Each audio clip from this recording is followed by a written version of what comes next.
On site SEO हम पढ़ रहे हैं, ठीक है। उसके अंदर कुछ काम ऐसा होता है जो मेंटेनेंस से रेलिवेंट होता है, ठीक है तो ये ऑन साइट एसईओ ही, लेकिन हम इसको कंसीडर करते हैं टेक्निकल एसईओ में, कि टेक्निकल एसईओ क्योंकि मेंटेनेंस की बात कर रहे हैं। सो उसमें बहुत सारी चीज़ें तो हमने पहले भी देखी हैं मेंटेनेंस में, जैसे हम 404 को लोकेट कर रहे थे कि भाई एरर पेजेस कौन से हैं इसके अंदर। उसके बाद हमने रोबोट्स की फाइल बनाई, उसके बाद हमने गूगल सर्च कंसोल बनाया, ठीक है ना। तो ये सब चीज़ें किस में आती हैं, टेक्निकल एसईओ में, ठीक है। आज हम डिटेल से देखेंगे कि टेक्निकल एसईओ क्या चीज़ है। Technical SEO referred to optimize your website for crawlability and indexability, ठीक है।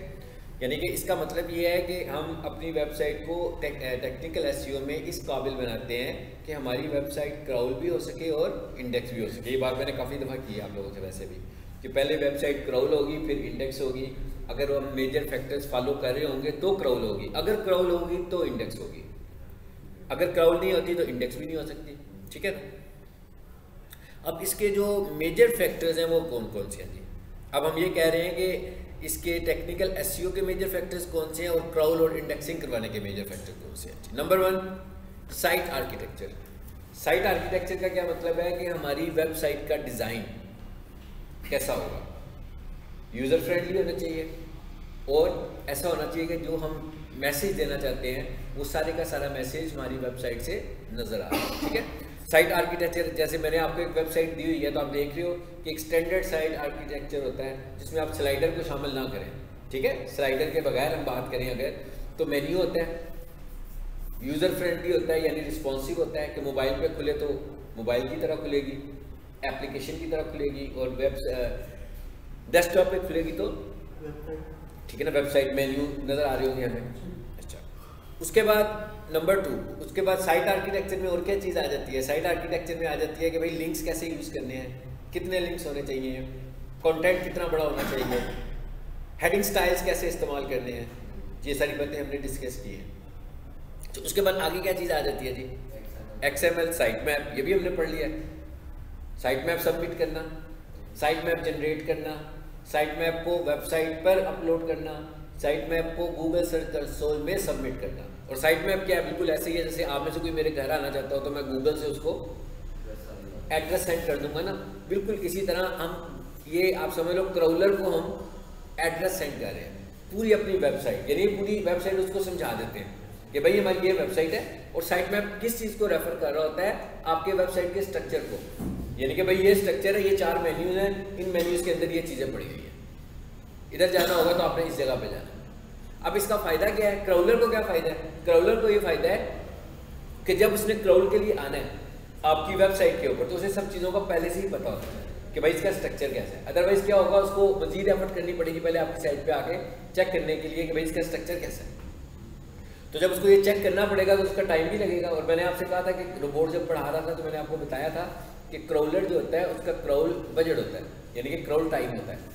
और अगर वो टाइम गुजर जाए और वो अपनी मकसद की चीज़ को क्राउल ना करे तो भी वो वहाँ से चला जाएगा। तो इसलिए हमें ज़्यादा से ज़्यादा इन्फॉर्मेशन उसको स्ट्रक्चर पहले ही प्रोवाइड कर देनी है। साइट स्पीड, इसको भी हमने देखा था और मैंने आपको टूल्स भी बताया था कि भाई आपने साइट स्पीड को चेक करना है, इसको भी हम बात को आगे भी बढ़ाएंगे। डुप्लीकेट कंटेंट नहीं होना चाहिए। सिक्योरिटी, आपकी वेबसाइट होनी चाहिए SSL अप्लाइड होनी चाहिए, ये भी मैंने बताया था कि SEO का बहुत बड़ा फैक्टर है। अगर आपकी वेबसाइट पर SSL नहीं लगी हुई, ठीक है, तो इसका मतलब क्या हुआ, SSL क्या होती है, प्रीवियस लेसन में हमने पढ़ी है। मैं क्या प्रीवियस ही लेसन में हम लोगों ने पढ़ा कि फाइल को अपनी वेबसाइट को HTTPS कर लें, HTTP की बजाय, जिस पे लॉक लगा हुआ नजर आ रहा होता है। ये एक बहुत बड़ा फैक्टर है, यानी जिसने ये फॉलो नहीं किया होगा तो गूगल उस वेबसाइट को कहेगा कि ये अनसिक्योर वेबसाइट है, ठीक है, और जिसके ऊपर ये लगा होगा उसको कहेगा सिक्योर वेबसाइट है। SSL भी हम ऑनलाइन परचेज करते हैं, यानी हमने वेबसाइट के लिए डोमेन परचेज की, हमने वेबसाइट के लिए होस्टिंग परचेज की, अब हमें पैरेलल उसकी SSL भी परचेज करनी है। बेसिकली SSL क्या है, एक सर्टिफिकेट है। उसे जब हम परचेज करते हैं तो सर्वर से कोई क्लाइंट आपके सर्वर पे आपकी वेबसाइट को रिक्वेस्ट देता है कि जी मैं इसे एक्सेस करना चाहता हूँ, तो क्या होता है, उसके साथ एक सर्टिफिकेट अटैच हो जाता है ताकि जब वो गुजर रहा होता है, ट्रैवल कर रहा होता है डाटा, तो वो सील फॉर्म में डाटा ट्रैवल करता है। उसका फ़ायदा क्या है कि आपकी वेबसाइट का जो डाटा है वो लीकेज नहीं हो सकती है, हैक नहीं हो सकती है, ठीक है। उसके ऊपर जैसे मैं ये बोलूँ, यहाँ हमारे वेबसाइट पे तो ई-कॉमर्स की वेबसाइट है, उस पर तो बहुत सारे ट्रांजैक्शंस हो रहे होते हैं, तो इसका मतलब है उस पर बड़ी आपकी सेंसिटिव इन्फॉर्मेशन है आपकी वेबसाइट के ऊपर, ठीक है। तो जब डाटा ट्रैवल करेगा तो वो सिक्योर होगी। सो हमें जब भी अपनी वेबसाइट लेनी है साथ SSL भी परचेज करनी है। SSL भी आपको होस्टिंग कंपनी ही देगी, ठीक है। यानी कि आपने SSL को बाय करना है तो वो भी होस्टिंग कंपनी से करना है, जिस तरह आप होस्टिंग बाय कर रहे होते हैं। बल्कि आप जब होस्टिंग बाय करो तो साथ ही आप SSL भी बाय कर लो।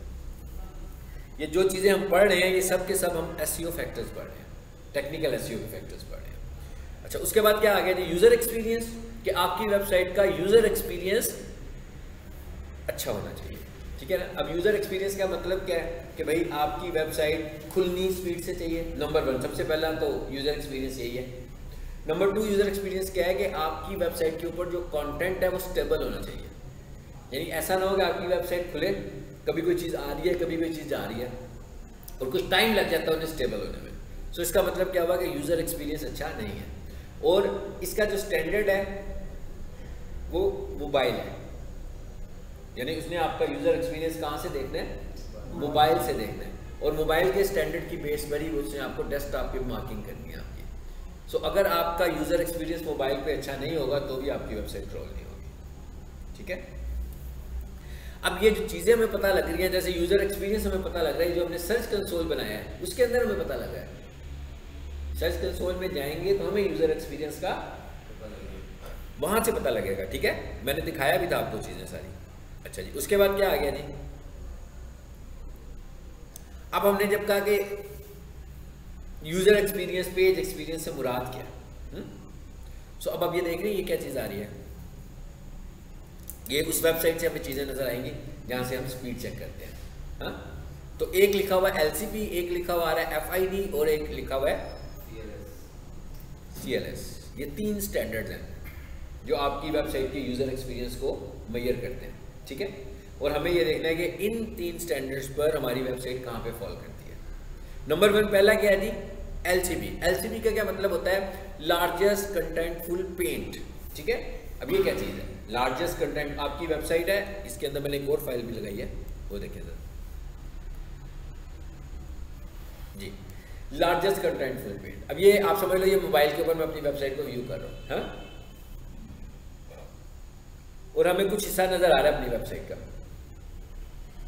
मतलब आपकी मोबाइल की जितनी स्क्रीन है उतना हिस्सा है ना। उसके बाद क्या करते हैं, अगले हिस्से को देखने के लिए स्क्रॉल करते हैं हम। सो ये वाला जो हिस्सा होता है जो आपकी एक मोबाइल स्क्रीन पर आ जाता है, it's called above the fold content. यानी कि आप अभी फोल्ड नहीं किया उसको, ठीक है ना, अभी आपने स्क्रीन को फोल्ड नहीं किया, उससे पहले जो चीज़ आपको नजर आ रही है उसे हम बोल रहे हैं अबव द फोल्ड कंटेंट। अब लार्जेस्ट कंटेंटफुल पेंट से क्या मुराद है जी, अब ये देखिए ये भी है, यहाँ भी इमेज है, यहाँ भी इमेज है। अब लार्जेस्ट कंटेंटफुल पेंट को और आसान अल्फाज में हम कह देते हैं कि लार्जेस्ट कंटेंटफुल पेंट का मतलब ये है कि अबव द फोल्ड कंटेंट से ऊपर, यानी कि उतने हिस्से में सबसे बड़ा ऑब्जेक्ट कौन सा है आपका, और वो जो सबसे बड़ा ऑब्जेक्ट है वो लोड होने में कितना टाइम लेता है, ठीक है। इस चीज को हम बोल रहे हैं LCP, लार्जेस्ट कंटेंटफुल पेंट, ठीक है। अब आप देखो इसके 3 सिग्नल्स हैं हमारे पास, एक गुड का सिग्नल है, एक वार्निंग वाला सिग्नल है और एक पुअर का सिग्नल है, ठीक है जी। अब वो क्या कहता है कि गुड का सिग्नल जो है अबाउट 2.5 सेकेंड्स, अबाउट 2.5 सेकेंड्स, अगर तो आपका LCP वाला जो पार्ट है वो 2.5 सेकेंड में लोड हो जाता है तो इसका मतलब यह है कि वो आपको अच्छे मार्क दे रहा है, यानी कह रहा है कि आप SEO फ्रेंडली वेबसाइट है आपकी। अगर इससे ज़्यादा है और 4 पॉइंट से कम है तो इसका मतलब क्या है कि आपकी वेबसाइट इंप्रूव हो रही है, अभी आप इसको और इम्प्रूव करें। अब ये इम्प्रूवमेंट क्या है और ये इम्प्रूवमेंट किसने करनी है, ये इम्प्रूवमेंट किसी भी तौर पर आप देख लें कि SEO के बंदे से रेलिवेंट तो नहीं है। हम क्या कह रहे हैं कि भाई अबव द फोल्ड कंटेंट वाला जो हिस्सा है, ठीक है, वो कितनी जल्दी लोड हो रहा है, तो इसका मतलब है ये तो डेवलपमेंट से रेलिवेंट बात हुई है। लेकिन इसे कंट्रोल कौन कर रहा है, इसे मैनेज कौन कर रहा है, SEO का बंदा कर रहा है। मतलब वो बताएगा कि भाई ये आपका अबव द फोल्ड कंटेंट है, जो इसके अंदर ये कंटेंट है आपका और ये लोड होने में टाइम ले रहा है ज़्यादा, मतलब इसमें आपका जो सबसे बड़ा ऑब्जेक्ट है, सपोज कर लेते हैं इमेज है, तो वो बहुत ज़्यादा टाइम ले रहा है लोड होने में, तो कहता है भाई इमेजेस को कंप्रेस करें ताकि वो लोड होने में कम टाइम ले। फिर क्या कह रहा है, अबव द फोल्ड कंटेंट में आपने स्लाइडर लगाया हुआ है, स्लाइडर में जावा स्क्रिप्टिंग हुई हुई है, तो कहता है भाई ये तो बहुत ज़्यादा टाइम ले रहा है, आप यहाँ तो स्लाइडर को हटा दें या फिर इसको अबव द फोल्ड कंटेंट में ना लाएं।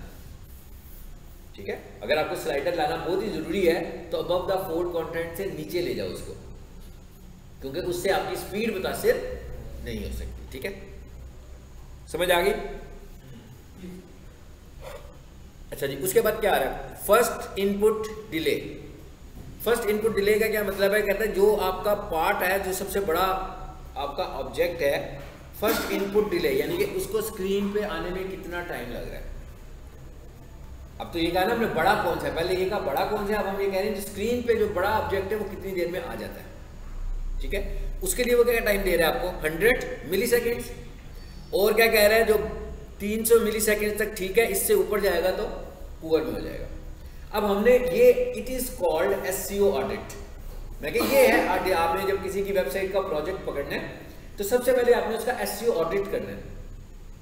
एसईओ ऑडिट का क्या मतलब है कि सारे एसईओ के फैक्टर चेक करने हैं। जैसे हमने पिछले लेसन में क्या पढ़ा था, हमने कहा भी देखना है सर्च कंसोल बना हुआ है कि नहीं बना हुआ, साइट मैप सबमिट हुआ है कि नहीं सबमिट हुआ, रोबोट्स की फाइल बनी हुई है कि नहीं बनी हुई। ठीक है, ये चीजें चेक करनी है। 404 के एरर तो नहीं प्रोड्यूस होने लगे हुए, ये चीज चेक करनी है। वेबसाइट की स्पीड चेक करनी है, वेबसाइट की स्पीड किसी भी स्पीड से चेक करेंगे हमें पता लग जाएगा। फिर हम वेबसाइट ये हम क्या कर रहे हैं, ये हम कर रहे हैं एसईओ ऑडिट। हम देख रहे हैं इमेज ऑप्टिमाइज हुआ है कि नहीं हुआ, हेडिंग स्टाइल्स लगे हुए हैं कि नहीं लगे हुए हैं, एंकर्स के टैग्स लगे हुए हैं, इंटरनल और एक्सटर्नल हाइपरलिंक्स लगे हुए हैं कि नहीं लगे हुए हैं। मतलब ये सब चीजें क्या है, it is called SEO audit. सबसे पहले तो आपने एसईओ ऑडिट करके बताना है कि भाई ये चीजें इंप्लीमेंट नहीं है, ये तो अभी होने वाली है, या कुछ भी नहीं है अभी तो सब कुछ होने वाला है, या आपने पहले करवाई हुई है तो 50% हुई हुई है, अभी कुछ चीजें रहती हैं। समझ आ गई बात की? कीवर्ड्स, क्या हेडिंग स्टाइल में कीवर्ड है कि नहीं है। ऐसे तो नहीं है कि H1 लगाया हुआ है, इतनी अच्छी हेडिंग स्टाइल को जाया किया हुआ, वेलकम टू माय वेबसाइट लिख के। तो इसका मतलब है हमने बताना है, हमने देखना है इसकी कीवर्ड्स क्या हैं, क्या कीवर्ड रिसर्च हुई थी कि नहीं हुई थी। अगर नहीं हुई थी तो आप उसकी वेबसाइट की कीवर्ड रिसर्च करके देंगे कि भाई ये आपकी वेबसाइट है, इसके ऊपर आपको कितने कीवर्ड चाहिए, तो आप उसको अच्छे से कीवर्ड ढूंढ कर देंगे कीवर्ड प्लानर के साथ, और वो कीवर्ड रिसर्च की जो मैंने आपको साइंस बताई थी उसके साथ, दोनों को मिलाकर। उसके बाद क्या आ रहा है, CLS क्यूमुलेटिव लेआउट शिफ्ट। ये क्या है जी, दूसरे पार्ट को हम क्या कहते हैं, इंटरेक्टिविटी। इंटरेक्टिव हो गया पेज। तीसरे पार्ट को हम कहते हैं विजुअल स्टेबिलिटी। विजुअल स्टेबिलिटी का क्या मतलब है, ई कॉमर्स की वेबसाइट है, जैसे दराज की वेबसाइट है, कोई बंदा किसी प्रोडक्ट पर जाता है, अभी वो प्रोडक्ट पर आया है तो वो जो प्रोडक्ट के ऊपर इमेजेस आ रही हैं या ऐड टू कार्ट का बटन आ रहा है, वो कभी ऊपर चला जाता है कभी नीचे चला जाता है, अभी फिट हो रहा है, स्क्रीन पे एडजस्ट होने लगा हुआ है, अभी एडजस्ट नहीं हो पा रहा, काफी टाइम ले रहा है, तो it is called visual stability, और इसको हम बोलते हैं क्यूमुलेटिव लेआउट शिफ्ट, CLS। यानी कि ये तीन चीजें हैं जो आपको चेक करनी है अपनी वेबसाइट की स्पीड के लिए, और वो कहता है ये कितना होना चाहिए, 0.1 से अच्छे वाला है, और 0.25 से ऊपर होगा तो ये पुअर हालत है आपकी। ये कैसे पता लगेगा, ये वही वेबसाइट के जो टूल्स मैंने बताए थे उधर जाएंगे तो ये सारी चीजें आपके सामने आपको नजर आती हैं। ठीक है, आई होप आपको समझ आई होगी बात। ये वही बातें सारी जो मैंने अभी की हैं या लिखी हुई हैं, ठीक है, इन राइटिंग जी। और अदर पेज के एक्सपीरियंसेस क्या हैं, मोबाइल फ्रेंडलीनेस, कि आपकी वेबसाइट मोबाइल फ्रेंडली होनी चाहिए, ये मैंने पहले भी बता दिया। उसके बाद सिक्योरिटी विद HTTPS यानी SSL अप्लाई होनी चाहिए। अगर उस वेबसाइट पर अभी तक SSL नहीं है तो आप बोलते हैं कि सर SEO शुरू करने से पहले SSL तो ले लें। ठीक है, आपकी होस्टिंग का जो सर्वर है वो स्लो नहीं होना चाहिए। ठीक है, क्योंकि अब वेबसाइट के स्लो होने की रीजन एक से ज्यादा है। एक रीजन आपकी वेबसाइट है, एक रीजन ये भी हो सकती है कि आपकी होस्टिंग अच्छी वाली नहीं है, आपकी होस्टिंग स्लो है, तो आपकी होस्टिंग भी अच्छी होनी चाहिए। ठीक है,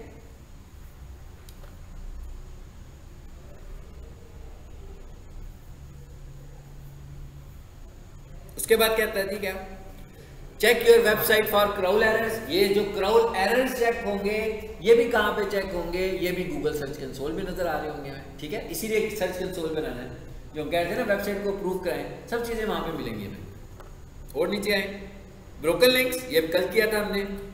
रीडायरेक्ट्स लगे हुए कि नहीं लगे हुए, गलत तो नहीं लगे हुए रीडायरेक्टर्स। ये भी पिछला लेसन है हमारा जी। अब स्ट्रक्चर में क्या चीज आ गई है जी, नेविगेशनल मेन्यूज, कैटेगराइजेशन के वेबसाइट को हमने प्रॉपर्ली कैटेगराइज किया हुआ है, ठीक है, स्क्रीन को, ताकि किसी के लिए आसानी हो। यूआरएल स्ट्रक्चर, कि आपका यूआरएल स्ट्रक्चर भी अच्छा होना चाहिए, आपके कीवर्ड की बेसिस पर होना चाहिए यूआरएल जो आपने बनाने हैं, ठीक है ना। ऐसे ही फजूल से नहीं बना लेने, बल्कि कोशिश करनी है कि अपने कीवर्ड्स को भी हम अपने यूआरएल्स में यूज करें, ठीक है। और इंटरनल लिंकिंग, इंटरनल लिंकिंग का क्या मतलब है कि हमें अपनी वेबसाइट से लिंक भी करना है। मतलब मेरा होम का जो पेज है, अबाउट अस के पेज से भी लोग होम के पेज पर आए, गैलरी से भी लोग होम के पेज पर आए, तो इसका मतलब क्या हुआ कि इंटरनल लिंक्स हो रहे हैं। उसके बाद क्या है, रोबोट्स फाइल, यानी कि कहता है रोबोट्स फाइल आपने बनानी चाहिए। मैं पहले आपको बताया कि ये बहुत बड़ा फैक्टर है उसका, और ये हमारा पूरा एक लेसन था इसके ऊपर। Create search engine and user friendly URLs means keywords, इसका मतलब कीवर्ड्स है ना। जैसे आप देख रहे थे कि हम लोगों ने एक वेबसाइट बनाई थी प्रोफेशनल किचन इक्विपमेंट, तो वो बहुत ज़्यादा यूजर फ्रेंडली यूआरएल है, हालांकि वो हमने सब डोमेन में लगाया हुआ है, लेकिन बहुत यूजर फ्रेंडली यूआरएल है इसलिए कि वो कीवर्ड है, तो उसको ज़्यादा एफर्ट करने की जरूरत ही नहीं है इस कीवर्ड के ऊपर, तो वो तो खुद ही रैंक हो जाएगा मेरा ख्याल है महीने 1.5 महीने में। अगर आपने उस यूआरएल को टाइटल में इस्तेमाल किया हुआ है, उस यूआरएल को हेडिंग स्टाइल में इस्तेमाल किया हुआ है, उस यूआरएल को अपने कंटेंट में इस्तेमाल किया हुआ है, मतलब हर उस जगह पर उस यूआरएल को इमेज के ऑल टैग में इस्तेमाल किया हुआ है, हर उस जगह पर जहां से ऑप्टिमाइजेशन होनी है।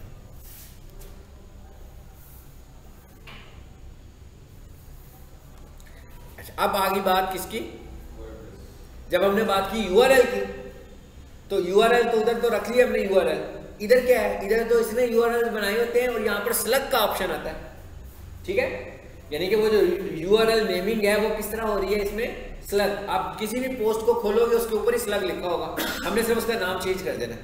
देखिए कैसा नाम लिखा हुआ है, ये स्लग है, यानी कि ये है URL crawler friendly and client friendly, user friendly.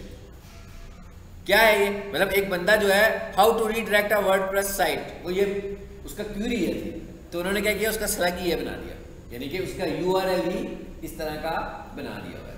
यानी कि यूआरएल को, किसी भी वेबसाइट का जो यूआरएल है उसको हम स्लग बोलते हैं। कहाँ पे बोलते हैं, वर्डप्रेस में, ठीक है।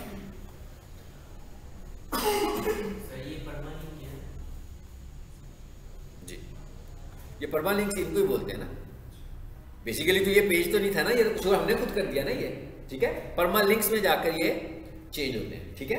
परमालिंक्स का मतलब होता है कि परमानेंट लिंक्स इसके बन गए ये वाले। अच्छा, और आगे क्या आ गया जी, एलिमिनेट डुप्लीकेट कंटेंट, यानी कि आपकी वेबसाइट पे डुप्लीकेट कंटेंट भी नहीं होना चाहिए, ठीक है ना। ये मैं बार बार कहता आ रहा हूँ, शुरू से कहता आ रहा हूँ, मैंने आपसे कहा था कि 2.5% से लेकर 3% तक आपने कीवर्ड का इस्तेमाल करना है, और आपका जो कंटेंट है कम से कम 500 वर्ड्स का होना चाहिए, 1500 तक जाए, और यूनिक हो, यानी कि कॉपी ना हो। अब कई लोग कहते हैं जी कॉपी नहीं है, ये थोड़ा सा एक वेबसाइट से लिया, थोड़ा सा उससे लिया, तो फिर भी कॉपी है ये। आपने एक सेंटेंस भी किसी का पिक कर लिया तो कॉपी है। आपने करना क्या है, उस सेंटेंस को रीनेम करना है, अगर तो आपने रीफ्रेज कर दिया फिर कॉपी नहीं है। यानी आपने एक पूरे का पूरा सेंटेंस लिया और उसके बाद उसको सारे को रीफ्रेज कर दिया, फिर तो वो कॉपी नहीं है। लेकिन अगर आपने एक सेंटेंस एक वेबसाइट से लिया, एक इधर से लिया, फिर कॉपी है। और इसका तरीका मैंने आपको एक और भी बताया था। वैसे तो हमारे पास कंटेंट के लिए बहुत सारे टूल्स होते हैं, पेड टूल्स होते हैं, जो कि डॉलर्स में मिल रहे होते हैं, एक्सपेंसिव होते हैं। तो आप गूगल ट्रांसलेटर को यूज़ कर लो। हाँ, आप खुद से उर्दू में बोल के, मैं क्या खुद ही से उर्दू में बोल के एक सेंटेंस को इंग्लिश में कर लो, क्योंकि ये बहुत अहम हिस्सा है आपकी वेबसाइट का, जिसने बहुत जल्दी से आपकी वेबसाइट को रैंक करना है।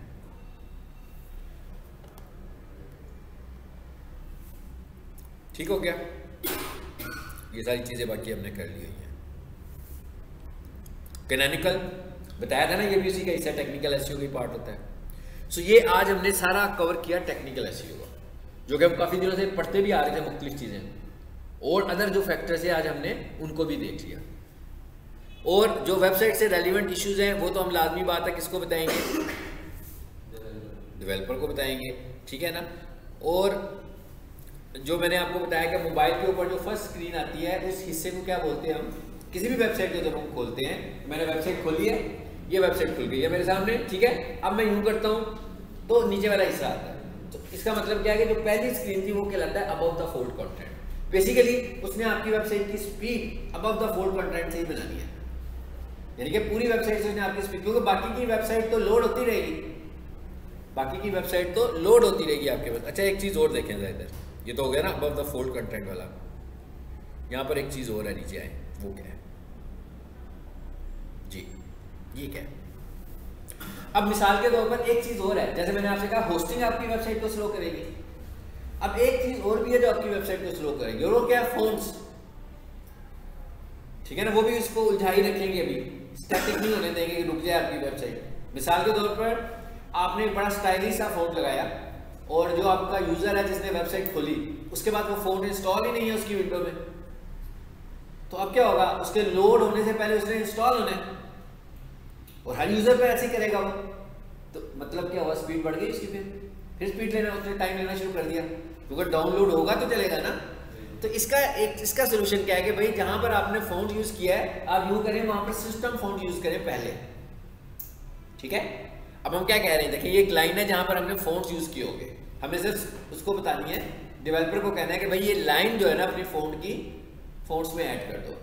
इसका मतलब क्या है, फ़ॉन्ट फेस किसको बोलते हैं, जब हमने फ़ॉन्ट चेंज करना होता है ना, जैसे मैं कहता हूँ एरियल कर दो, टाइम न्यू रोमन कर दो, तो इसके लिए जो वर्ड HTML में जो टैग होता है वो होता है फ़ॉन्ट का, और उसकी कैटेगरी होती है, एट्रीब्यूट होता है फ़ॉन्ट फेस, यानी कि font face equals to Arial, font face equals to time new Roman, font face equals to symbol, तो ये सारे फ़ॉन्ट फेसेस हैं।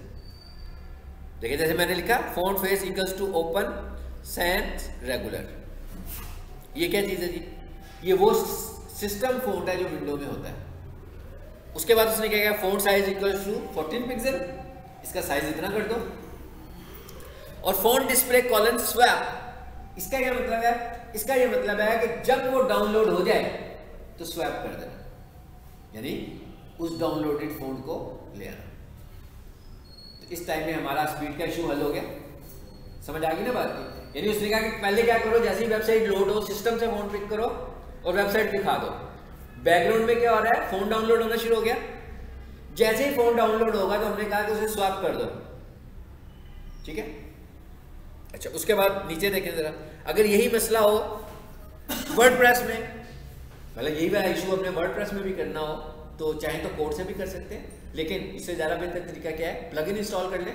कौन सा, swap Google font display, just plugins में जाकर ऐड न्यू में जाना है और वहां लिखना है इस प्लगइन का नाम, ये प्लगइन आएगा, इसको इंस्टॉल करना है, इसकी कोई सेटिंग नहीं है, इसकी कोई सेटिंग भी नहीं है, जस्ट इसने इंस्टॉल होना है, एक्टिव होना है। जब भी आप कोई प्लगइन वर्डप्रेस में लाना चाहते हैं तो सबसे पहले आप जाते हैं प्लगइन्स में, प्लगइन के अंदर ऑप्शन होती है न्यू प्लगइन्स की, उधर जाकर उसको सर्च करते हैं आप, जब वो सर्च में आ जाता है उसे क्लिक करते हैं, ठीक है। पहले डाउनलोड होता है, फिर इंस्टॉल होता है, फिर एक्टिवेट होता है, मतलब डाउनलोड भी हो गया, इंस्टॉल भी हो गया, लेकिन अभी तक आपने एक्टिवेट नहीं किया, तो इसका मतलब है आप वो प्लगइन यूज नहीं कर रहे, यानी कि जब तक आप उसे एक्टिवेट नहीं करेंगे। और अगर मिसाल के तौर पर आपको लगता है कि वर्डप्रेस में कोई एक ऐसा प्लगइन है जो आपके काम का नहीं है, जिसको आप इस्तेमाल नहीं कर रहे या इस्तेमाल नहीं करना चाहते, तो हम उसे डीएक्टिवेट भी कर सकते हैं स्पेस बचाने के लिए। अब जब हम एसईओ की बात कर रहे हैं तो एसईओ के जो प्लगइन है हमारे पास, एक तो है कौन सा जी है, एसईओ के प्लगइन्स कौन कौन से होते हैं हमारा, योस्ट नहीं, प्लगइन्स, एसईओ के प्लगइन्स फॉर वर्डप्रेस, यानी मेरे पास वर्डप्रेस की वेबसाइट है, अब मैंने वहां एसईओ करनी है। यहां पर कैसे एसईओ कर रहे हैं, कोडिंग से, 100% कोडिंग से कर रहे हैं ना, होगी तो वहां भी कोडिंग, लेकिन कैसे होगी, वहां पर प्लगइन की जरूरत है, वहां पर आपको पहले प्लगइन इंस्टॉल करना है, प्लगइन के साथ आपने करनी है। उनमें जो दो पॉपुलर, बहुत सारे प्लगइन्स हैं, लेकिन जो दो पॉपुलर प्लगइन्स हैं, एक योस्ट है और एक मैथ रैंक है, एक योस्ट के नाम से है और एक मैथ रैंक के नाम से, ठीक है। सो हमें ये दो इंस्टॉल करने होते हैं, लेकिन जब हम एसईओ भी कोडिंग वाली कर रहे हैं, हमें यहाँ किसी प्लगइन की जरूरत नहीं है। जब हम वर्डप्रेस इस्तेमाल कर रहे हैं तो वहां पर हमें नजर भी रखनी है कि भाई ये प्लगइन इंस्टॉल किया था, इसकी कोई अपडेट तो नहीं आई, कोडिंग की तो कोई अपडेट नहीं होगी ना, कोडिंग में तो हमें ही कोई चीज़ करनी हो तो करनी हो, लेकिन प्लगइन्स जो होते हैं वो अपडेट्स होने होते हैं, तो हम चाहें तो उसे ऑटो अपडेट भी कर सकते हैं और चाहें तो उसे मैनुअल अपडेट में भी लगा सकते हैं। ज़्यादातर लोगों ने मैनुअल अपडेट्स पे लगाए होते हैं, तो फिर उससे नुकसान क्या होता है कि जिस दिन वो डेवलपर या एसईओ वाले बंदे के हाथ से वेबसाइट निकलती है तो फारिग हो जाता है काम सारा, क्योंकि वो अपडेट तो हो ही नहीं रहे होते फिर, ठीक है ना। वो वेबसाइट का यूज़र जो है उसको क्या पता इन बातों का, ठीक है। तो और सम टाइम ऐसे भी होता है कि आपके फिर अपडेट्स ना होने से आपकी वेबसाइट पर सस्पिशियस एक्टिविटी शुरू हो जाएगी, वायरस की एक्टिविटी, हैक की एक्टिविटी हो सकती है, ठीक है। तो आपको मोस्टली प्लगइन्स को हम ऑटो इनेबल कर सकते हैं, लेकिन नज़र फिर भी रखनी है, ये ना हो कि किसी प्लगइन को जाकर वो किसी टाइम पर जाकर एक्सपायर ही कर दे, वो कहे जनाब इस प्लगइन को मैं ख़त्म कर रहा हूँ, अब इसकी जगह पर ये वाला यूज़ करना है आपने, आपका तो वही चलने लगा हुआ अभी तक, ठीक है। सो हमें इस चीज़ पे भी नज़र रखनी है, और हमें सारों को भी ऑटो अपडेट नहीं करना, क्योंकि बहुत सारे ऐसे प्लगइन्स होते हैं, जैसे मैकूम डेटाबेस के लिए प्लगइन है, PHP की कोडिंग का प्लगइन है, वो ऐसा प्लगइन है जो पूरी वेबसाइट का स्ट्रक्चर चेंज करता है, वो तो फिर स्ट्रक्चर भी चेंज हो जाएगा अगर हम PHP का प्लगइन ऑटो अपडेट पे लगा दें। हमें सिर्फ जो छोटे प्लगइन्स होंगे उनको हमें ऑटो अपडेट पे लगाना है, और हमें प्लगइन्स में भी नज़र रखनी है। चलिए इधर आ जाते हैं वापस। आज हम ऑन साइट को इंशाल्लाह ख़त्म करेंगे। यहाँ पर लिखा होगा स्कीमा, ये हमारा टॉपिक है आखिरी, आई थिंक सो।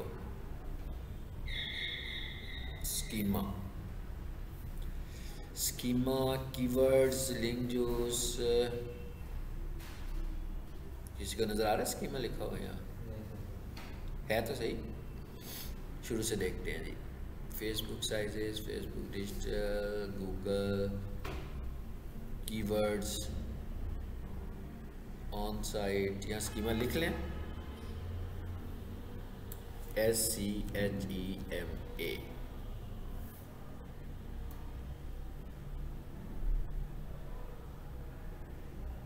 चलिए खुली गया, नजर नहीं था हमें हमारा कहीं भी, ठीक है, उसी फोल्डर में था वैसे। अब ये स्कीमा मार्कअप क्या होता है, ठीक है, स्कीमा मार्कअप क्या होता है, और ये भी एसईओ का बहुत मेजर फैक्टर है, इसको भी हमें इस्तेमाल करना है।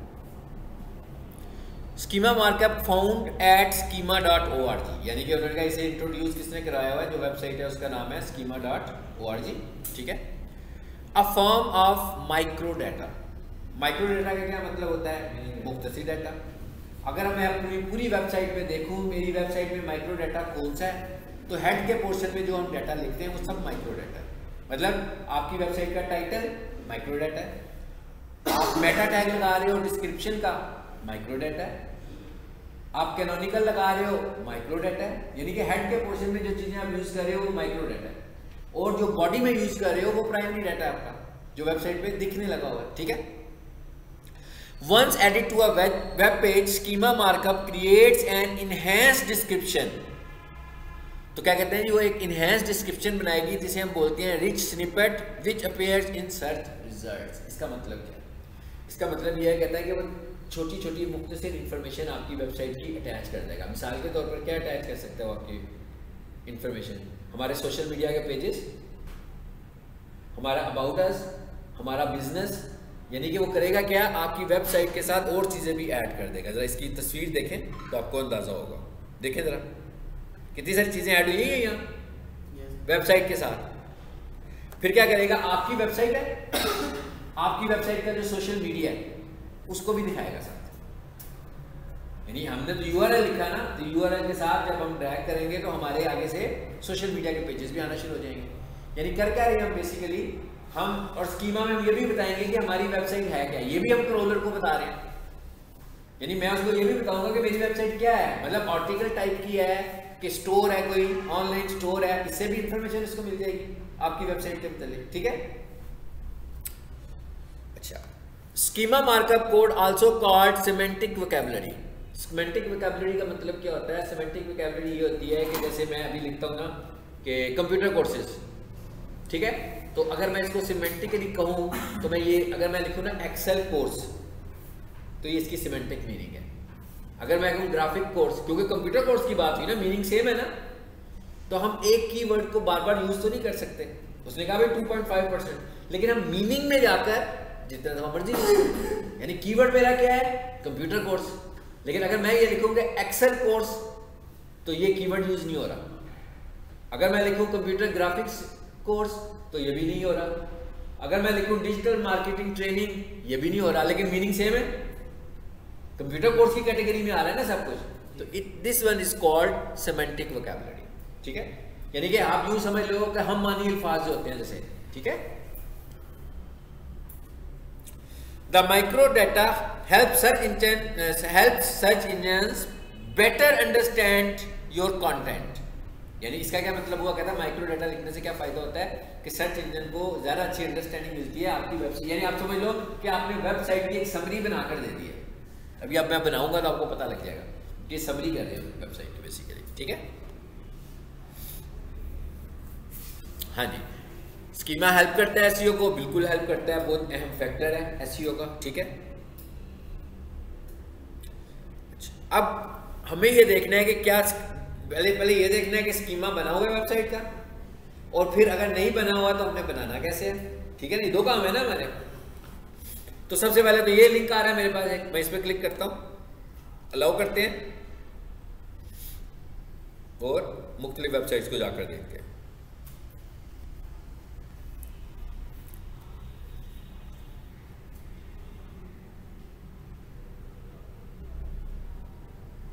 हम लोगों ने YouTube पढ़ा हुआ कि नहीं पढ़ा हुआ कोर्स में, क्या था, सोशल मीडिया और गूगल एड्स रहता है हमारा, है ना। स्कीमा डिड नॉट दिस, इसे कैंसिल कर दो। रिस्टोर पेज नहीं, रिस्टोर नहीं करते यार, तो इसी को ले लेते हैं। अच्छा जी, किधर गया स्कीमा, ये है।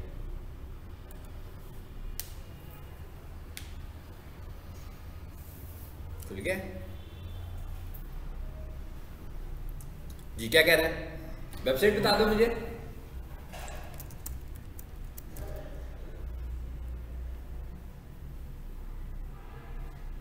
ये क्या लिखा हुआ जी, ये तो वेबसाइट ही नहीं होगी मुझे लग रहा है इस वक्त। ये वेबसाइट लेते हैं इस वक्त और इसको रन टेस्ट करते हैं। अभी हम सिर्फ चेक कर रहे हैं, मैंने एक वेबसाइट का नाम लिखा है, सिर्फ चेक किया है कि इस पर स्कीमा लगा हुआ है कि नहीं लगा हुआ। तो ये कौन सी वेबसाइट थी देखें, वैलिडेट स्कीमा की वेबसाइट है, उसके आगे उसकी सब डोमेन थी वैलिडेटर, हाँ, validator.schema.org। ये देखिए ऊपर लिखा हुआ भी आ रहा है ना, यहाँ से पता लग रहा होगा आपको कौन सी वेबसाइट पे गया हूँ मैं। ये देखें, यहाँ से जाके मैं चेक कर रहा हूँ। तो सबसे पहले मरले में हमने क्या करना है, चेक करना है कि भाई इस पर स्कीमा लगा हुआ है कि स्कीमा नहीं लगा हुआ। हाँ जी, लगा हुआ है, सब कुछ आ गया है ना। अगर किसी पे नहीं लगा होगा तो हमें कैसे पता लगेगा, वो भी देख लेते हैं। ये क्या लिखा हुआ आ रहा है जी, न्यू टेस्ट।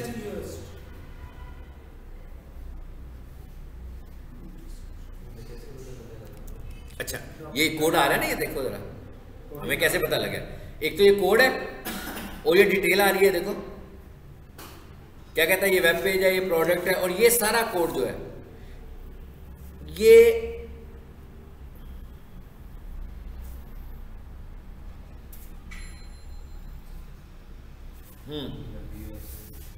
ठीक है। और यहां पर देखिएगा स्कीमा का कोड भी नजर आएगा आपको।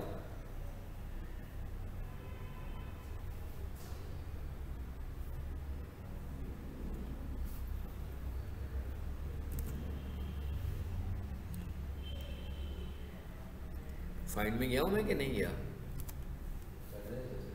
चले नया कर लेते हैं इसको, फिर देख लेते हैं। https:// अभी आपको बताता हूँ ना, आपको पता कैसे लगेगा कि लगा हुआ कि नहीं। या मैं एक और वेबसाइट खोल दिया, ब्लैंक होगा जिसका स्कीमा नहीं होगा, नहीं है ना, नो, ठीक है जी। अच्छा, इधर आए जरा,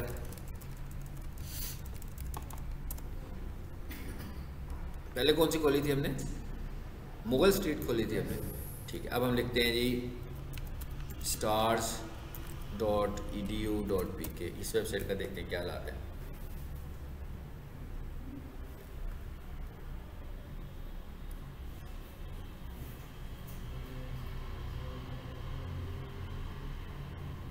ये सिर्फ टेस्टर है, ये चेकर है कि भाई लगा हुआ है कि नहीं लगा हुआ। ये भी किस पार्ट में आ रहा है, ठीक है जी, नो आइटम डिटेक्टेड, इसका मतलब है इसका भी स्कीमा नहीं लगा हुआ। ओके, न्यू टेस्ट में आए, वो हमने जो एक साइट देखी बताई हुई है मैंने आपको स्टूडेंट्स वाली, हाँ उसे देखते हैं।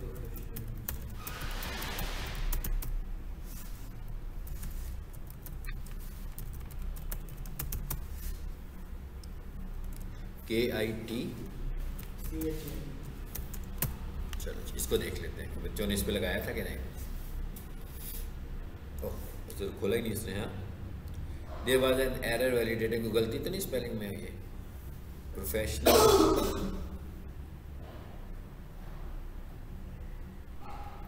यहाँ पर खोल कर देख लेते हैं, दोबारा लिख लेते हैं इसको ना।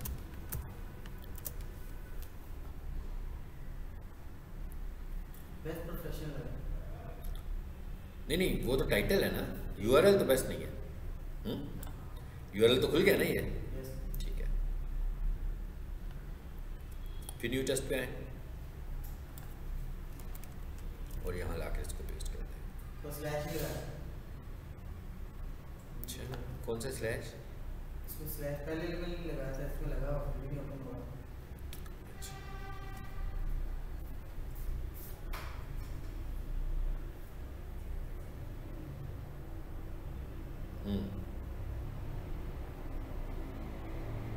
ऊपर लिखा हुआ स्टार्स अकेडमी लाहौर,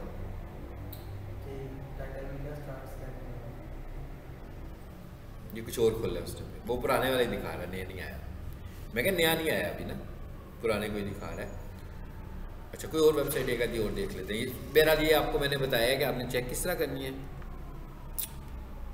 https:// ये किचन स्टूडियो आ रही है, इसको देखो। नहीं मुझे लगता है या तो नेट बंद हो गया या फिर टेस्ट ज़्यादा हो गया। हाँ अब वो किसी को, हाँ अभी दोबारा से आएगा तो फिर आऊँगा, फिर वापस आ जाएगा। हाँ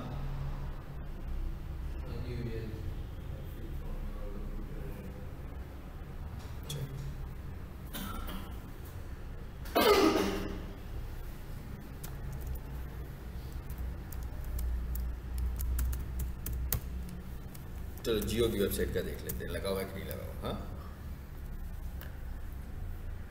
अब हम देखते हैं कि लगाना कैसे है। लगा हुआ है ना इसको भी। अब हम ये देखते हैं कि ये लगाना किस तरीके से है हम लोगों ने। आ जाते हैं वापस उसी फाइल में। ये तो था सिर्फ चेक करने के लिए। validator.schema.org, how to create schema. ठीक है जी, ये एक लिंक है हमारा। ठीक है जी, इस पर क्लिक करें। ये आपसे मैं फाइल शेयर करता हूँ भी, ठीक है, ग्रुप में आ जाएगी आपके पास। वो टेक्निकल वाली भी रहती है। हाँ टेक्निकल वाली 2 फाइलें हैं।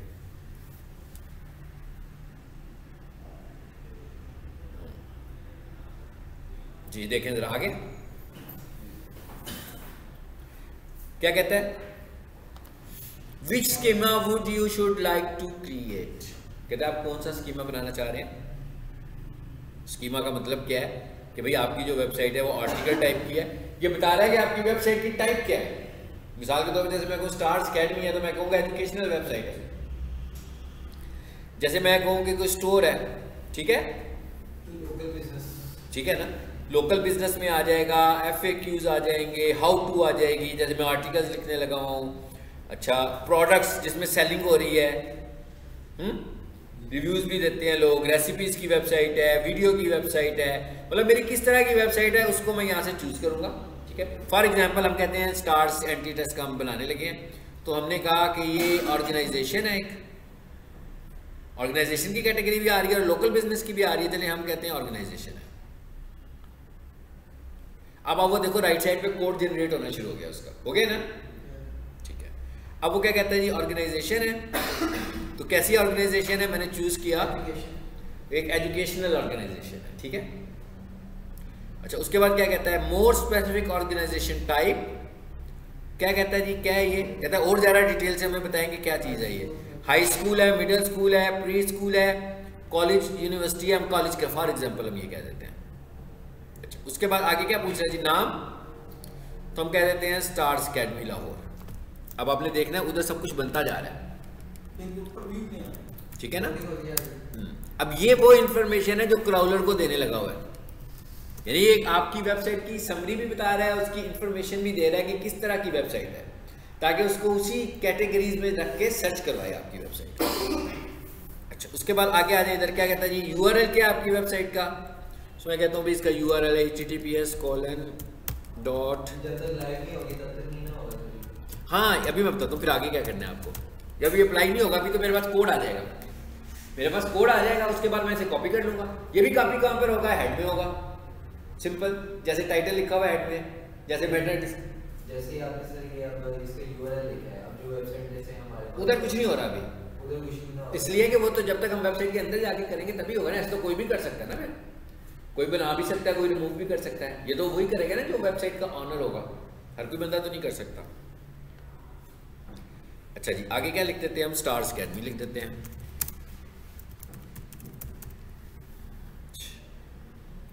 आगे ये क्या लिखा हुआ है जी, लोगो यूआरएल। अब लोगो यूआरएल का क्या मतलब है, लोगो यूआरएल का मतलब ये है कि मेरा जो फोल्डर है वो कहाँ पड़ा हुआ है, जहाँ मेरा लोगो है वो किधर पड़ा हुआ है, ठीक है ना। मिसाल के सपोज मैं कर रहा हूँ https://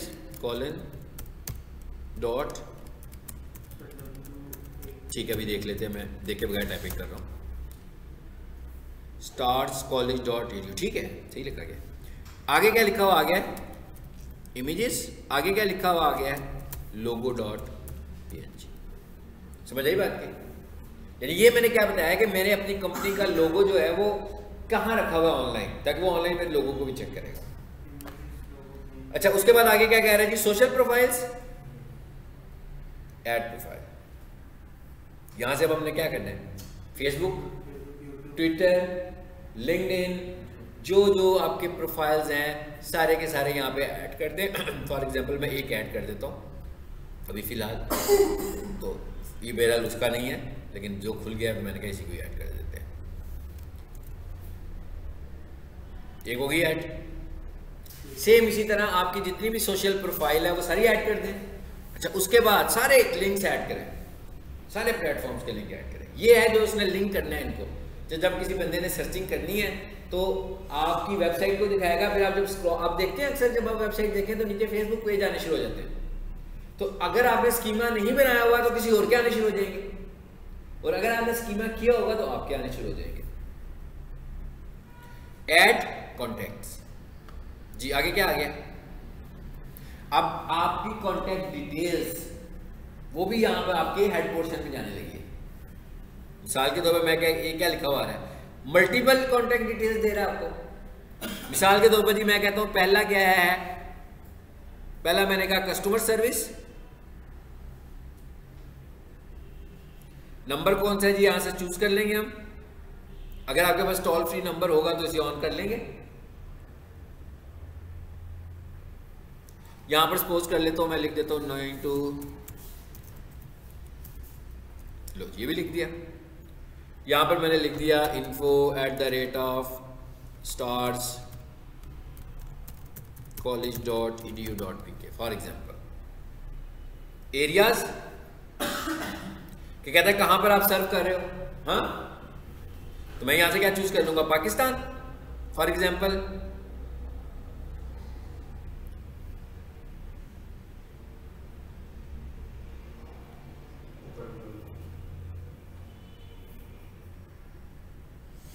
ये पाकिस्तान भी आ गया। मल्टीपल भी कर सकते हैं अगर आपकी वेबसाइट इस तरह की है। जैसे मैं ऑनलाइन सर्विस, ऑनलाइन टीचिंग की क्लासें ले रहा हूँ तो मैं कहता हूँ भाई ठीक है, मैं इंडिया में भी पढ़ाता हूँ, मैं कनाडा में भी पढ़ाता हूँ, मैं यूके में भी पढ़ाता हूँ, ठीक है ना। अच्छा, उसके बाद लैंग्वेजेस, ये बहुत अहम बात है ताकि वो बताए क्रॉलर को कि ये जो वेबसाइट है ये किस किस को डील कर रही है, ठीक है।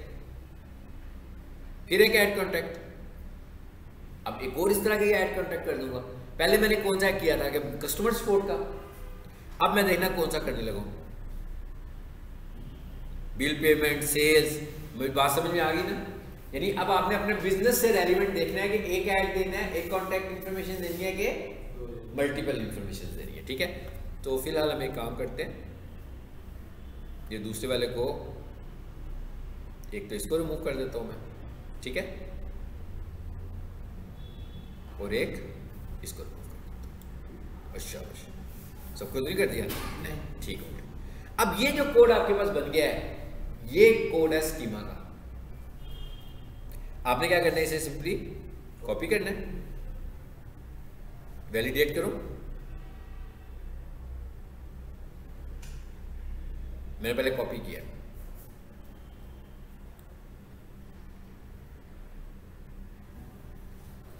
जी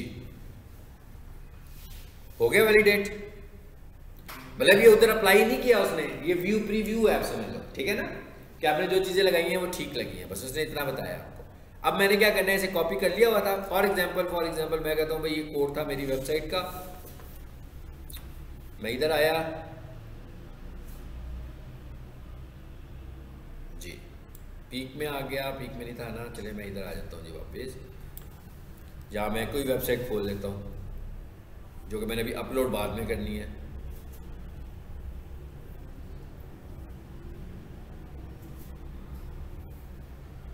फॉर एग्जाम्पल ये है मेरी फाइल, ठीक है, मैं इंडेक्स की फाइल है ये सपोज, हालांकि ओरिजिनल वाली नहीं है, एडिट किया,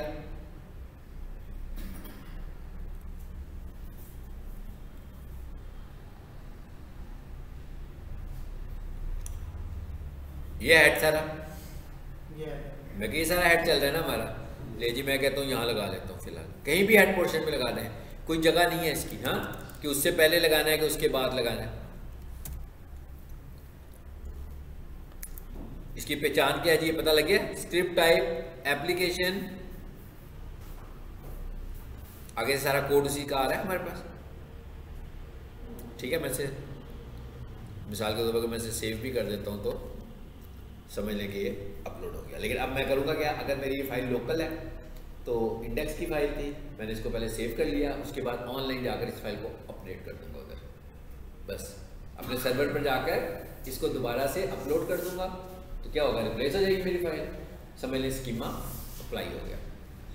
ये था स्कीमा इसका, और वर्डप्रेस का स्कीमा इससे भी आसान है, उसमें आपको कुछ करना ही नहीं है। उसमें आपने क्या करना है, एसईओ का प्लगइन इंस्टॉल किया हुआ, वहीं पर स्कीमा की ऑप्शन होती है जो कि खुद ही पिक कर लेगा सब चीज़ें, क्योंकि वहाँ पर हम ऑलरेडी अपने सोशल मीडिया के सारे लिंक्स दे रहे होते हैं, ठीक है। वो मैं आपको गो थ्रू करूँगा अपने, ये सारी चीज़ें जो मैं बोलता हूँ ना, ये हम एक दिन खोलेंगे पूरी वर्डप्रेस की साइट, तो जो चीज़ें बता रहा हूँ उसमें भी दिखाऊँगा कैसे होती हैं उसके अंदर ये सारी चीज़ें। चलें जी, अब ये हो गया। अब हमने यहाँ पर कौन सी फाइल रखनी थी भला,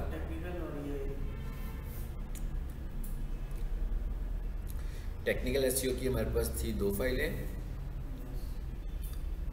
इसका नाम क्या था, पहले नाम देख लिया, हमें नज़र नहीं थी आ रही ना उधर, हमें नाम का पता, वाई लिखा हुआ था इसके साथ, ठीक है जी। इधर आ जाते हैं, पीडीएफ में आ जाते हैं, तो फिर लिखा होगा वाई के साथ, ये ठीक है। एक ये थी, और कौन सी थी, टेक्निकल एसईओ की 2 फाइलें थी, एक ये और एक ये।